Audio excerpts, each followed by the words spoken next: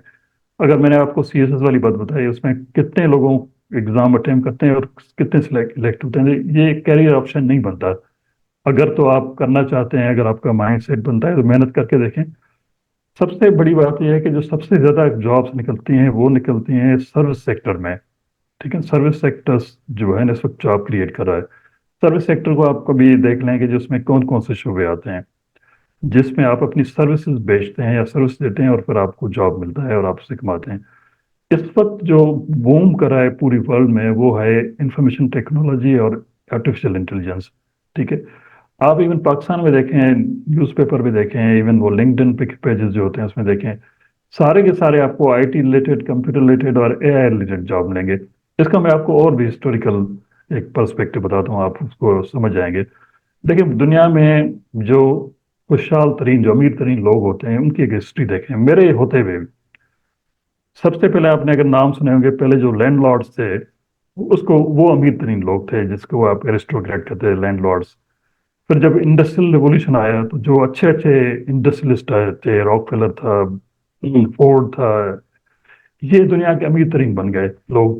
اس وقت جو امیر ترین لوگ ہیں وہ وہ ایلن مسک لام ہیں. والا آئی ٹی کے لوگ ہیں, چاہے ایلون ماسک ہو, چاہے جو مارک زکربرگ ہو فیس بک والا, چاہے گوگل والا, یا مائکروسافٹ والا بل گیٹ ہو. اس کا مطلب ہے کہ اس وقت جو انڈسٹری ہے وہ آئی ٹی انڈسٹری بوم کر رہی ہے. اسی میں جاب ملیں گے. اس کے لیے آپ کو اپنی ٹیکنس جو نالج ہے, انفارمیشن, ایجوکیشن کو ٹھیک کرنا ہوگا. صرف میں آپ کو انڈیا کی مثال دوں, آپ تو اس کو کرتے ہوں جی گے. جی. انڈیا کی صرف آئی ٹی کی ایکسپورٹ ہے $2 بلین, اور ہم پھنسے ہوئے صرف $30 بلین پہ. وہ 30 بلین کی ہماری نہیں ہوتی. میں آپ کو یہ بتاؤں صرف کمپیریزن میں کہ جو پورا مڈل ایسٹ کا, جس میں سعودی عرب, دبئی اور سارے لوگ اکٹھے ہیں, ان کی جو آئل کی ایکسپورٹ ہوتی ہے, جو ڈرلنگ کرتے ہیں, مارکیٹ کرتے ہیں, جو ان کی ٹوٹل ایکسپورٹ ہوتی ہے اس سے زیادہ انڈیا کی آئی ٹی ایکسپورٹ ہے. آئی ٹی ایکسپورٹ میں کیا ہوتا ہے, کچھ بھی نہیں ہے. کہتے ہیں کہ I T is modern day oil. جو ہاں. دماغ ہے نا آپ کا, کنواں ہے مطلب تیل کا, جی جی. اس کو استعمال کریں. ایک یہ ہے. دوسری جو ہماری بات ہے کہ جی ہم اگر رورل کی بات کریں, اربن میں جائیں, پھر بھی بہرحال ایک انڈسٹریل سیکٹر ہے, وہاں پہ کارپوریٹ میں جا ملتے ہیں, لیکن اس کے لیے آپ کو ٹیکنیکل چیزیں پڑھنی پڑے گی. آپ کی ایجوکیشن ٹیکنیکل ہو, اسکلس ٹیکنیکل ہو, جس کو آپ مارکیٹ میں کریں. اگر یہ اسکلس نہیں بڑھائیں گے تو آپ کی مارکیٹیبلٹی, آپ کی جاب مارکیٹ میں ایکسیپٹیبلٹی نہیں ہوگی. تو یہ میری چیز ہوگی دوستوں کو اور اپنے نوجوانوں کے, جی آپ اس میں جائیں. میں آپ اپنی ذاتی مثال دوں, میرے 2 بچے ہیں جو دونوں باہر پڑھتے ہیں, اور میں نے ان کو کہا ہے کہ جی کبھی پاکستان میں نہیں آنا اور کبھی سول سروس میں نہیں آنا. جو کچھ ہے آپ نے وہیں کچھ کرنا ہے جو کرنا ہے. اور وہ بھی انہی شعبوں میں جو میں نے بتایا, انہی شعبوں میں کام ڈگری لے رہے ہیں. اور ان کو یہ کہا ہوا ہے کہ جی اپنی جو کریئر وہیں پہ بنانا, جب کچھ بن جائے تو پھر جا کے اپنے کنٹری کے لیے, سندھ کے لیے, اپنے لوگوں کے لیے کچھ کرنا. تو جو میں اپنے بچوں کو تربیت دے سکتا ہوں, باقیوں کو میں وہی چیز کہوں گا, جی آپ اس کو فالو کر لیں. Sir thank you very much indeed Ali صاحب, آپ نے بڑی اچھی اچھی باتیں بتائی لوگوں کے لیے. Thank you sir. Thank you, see you. میں ابھی نکل رہا ہوں.